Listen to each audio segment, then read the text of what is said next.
Mr. Ebenezer Scowler, principal of White Oak Elementary School.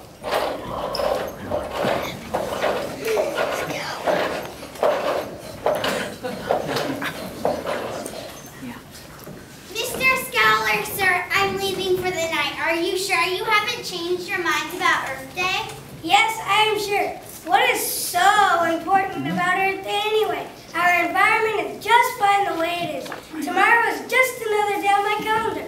All teachers are to teach their classes as usual. We had many special activities planned. The children were really looking forward to it. Can't we do anything in honor of Earth Day? Sure, you can teach your classes as usual. It's just another day. Good night.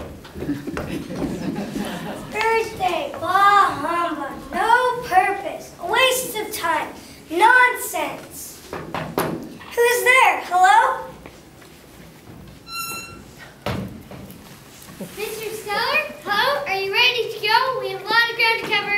What? Go where? Who are you? I am Mother Earth. I understand that you aren't planning to be very Earth-friendly again this year. It's time for you, Mr. Principal, to get an education. Let's go.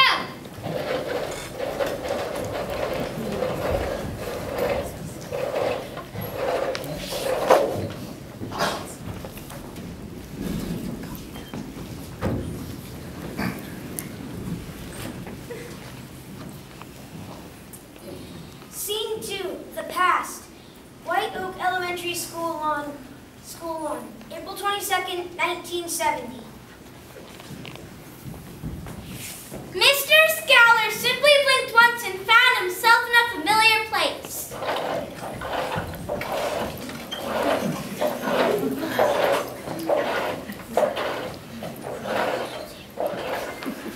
Who can tell me why the protection of our environment is so important?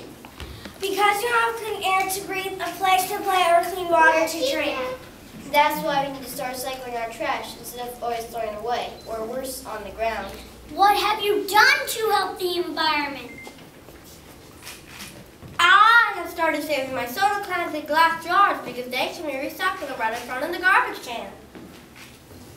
I can laugh when I'm brushing my teeth. I also take short showers and baths using glass water. I'm saving a lot of water that way.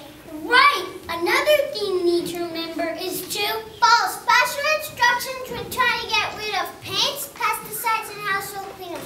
My dad was telling me that even though some of these items can be thrown away, many towns hold special collections and encourage people to bring these items from their homes. These special collections allow the cleaners and other stuff to be disposed of in a more environmentally friendly manner. Cars and trucks cause smog, so it's important that people keep them tuned up and only drive them when necessary or use public transportation. That's true. Can anyone tell me another important thing we can do for the environment? Never be a litter bug. Why do people litter in the first place? Yeah, don't they know it's too thick junk? Maybe they're just too lazy to find a trash can. But of course no one mentions anyone's name, will we, Ebenezer?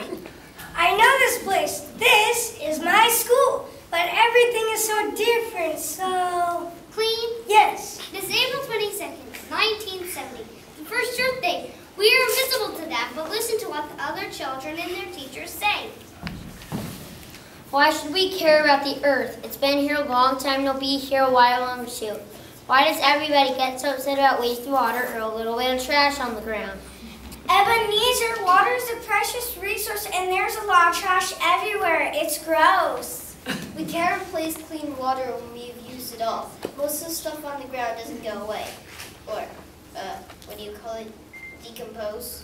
Not only that, but the wrappers, the glasses, trash, and the papers become dangerous for animals that live in the area and dangerous for animals that live far away. Animals can be entangled in the plastic pop rings, and one of them means still vomiting, and the animal could die. Bulky glass and tinkers are sharp enough to injure animals and people. If trash and chemicals get into lakes, streams, and other bodies of water, the fish could get sick and die too. The litter can also be dangerous for us to be around if we aren't very careful. If you think ordering so bad, why don't you just burn the trash? Ebenezer, that creates air pollution. Without clean air to breathe, none of us will be able to survive. Did you remember when you cut your foot on some glass you threw down in the park and forgot about it? Being a litter bug isn't a very good thing, is it? That'd be a good name for you, litter bug. Ebenezer little bug, Ebenezer little bug. Ebenezer litter bug, Ebenezer litter bug. Children! Children! Ebenezer has a lot to learn about taking care of our environment. But let's not tease him. Everyone in my school started calling me that. I never did get rid of that stupid name. I've hated Earth Day ever since. Let's go now. I can't stand this.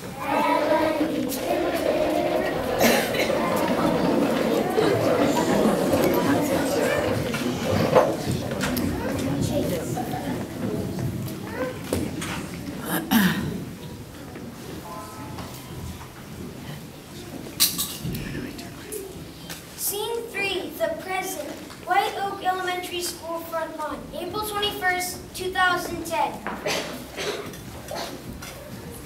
After witnessing his past, Mr. Scalar was happy to get back to his regular school again. The first trip hadn't changed much. Mother Earth wouldn't give up. Mother Earth, I admit that today's world isn't as clean as it could be, but people don't seem to mind that much, and I don't think it's that bad. Not that bad. See for yourself.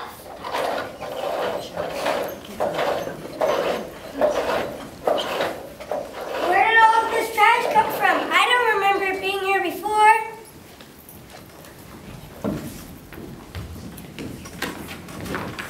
This is horrible. You can barely even get down a sidewalk without running into a pile of trash. No kidding. I can't believe Mr. Scalar's letting the school get this bad.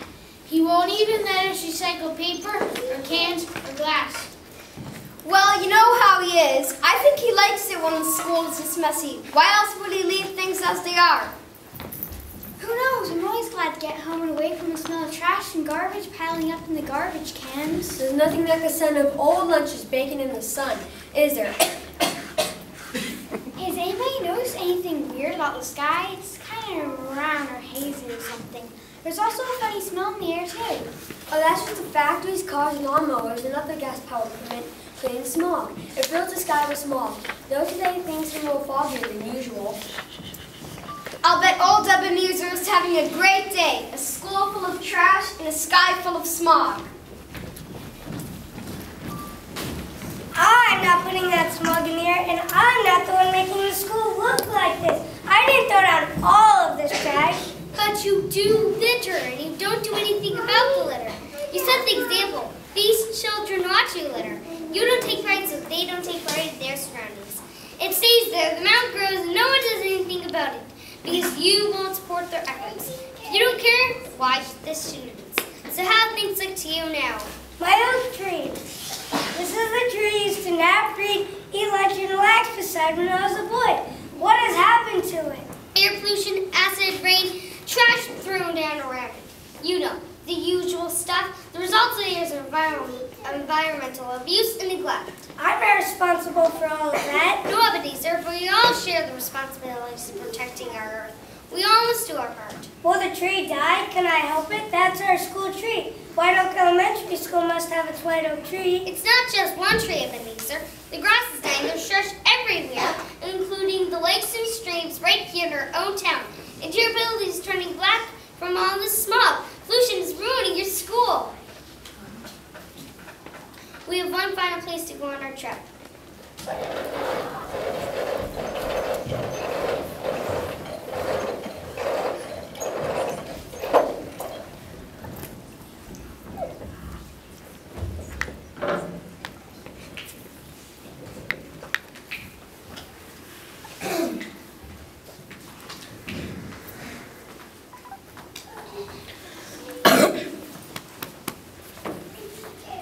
Scene 4, the future. White Oak Elementary School front lawn, 2035. Ebenezer rubbed his tired eyes, and it had certainly been a strange night. When he opened his eyes once more, the scenery had changed again. They were on the school's grounds again, but this time the year was 2035. 25 years had passed.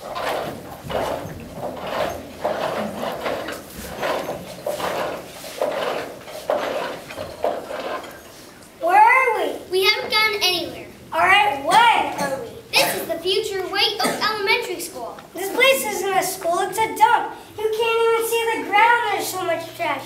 That building should be torn down. Look at it. Air pollution is taking control on the walls. That is why they're so crowded and dirty.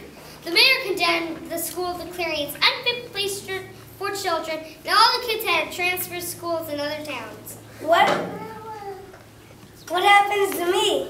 You are out of job. After the way you treat the school, you never find another one to hire you. You work at a dead-end job without much hope of retirement. Where's my oak tree? Mother Earth points to a rotting log laying on the ground on the front yard. The tree, like the school, had surrendered to the terrible effects of pollution. No, this can't be. I can stop it. I will do better. I will fix things. Give me another chance, Mother Earth. Give me another chance. Give me another chance. Give me another chance.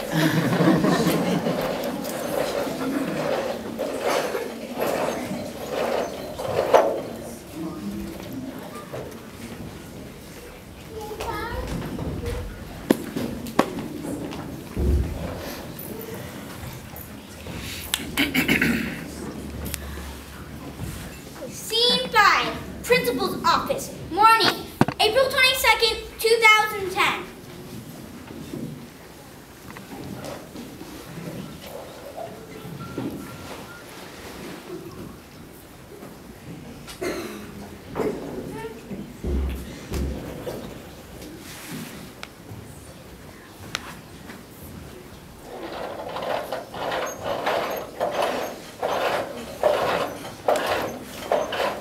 Give me another chance, Mother Earth. Give me another chance.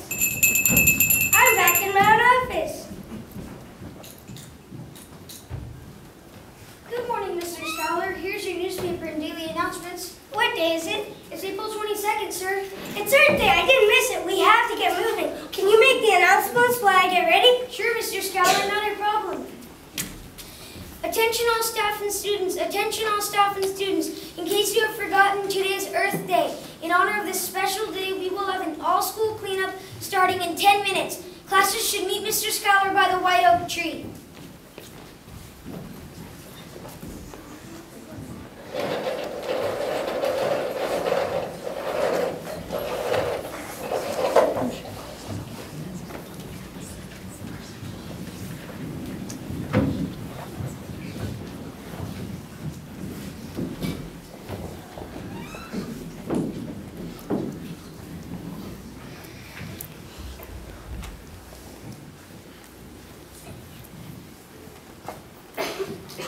Scene 6, White Oak Elementary School 1, 2015, 5 years later.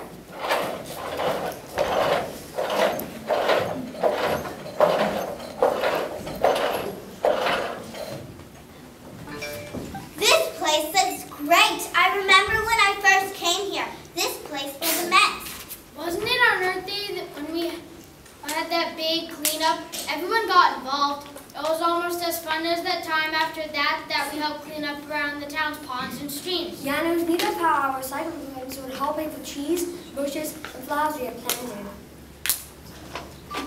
I remember you were very big on taking care of the environment, Mr. Scholar. What made you change your mind? Ever since I was a little boy, I didn't really care about our environment. At school, the other kids gave me the nickname Litterbug.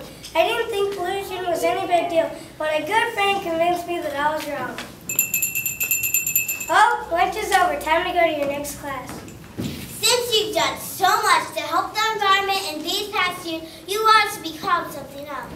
Your new nickname should be the Good Earth Principal. Hey, I like that name. Good Earth Principal. Good Earth Principal.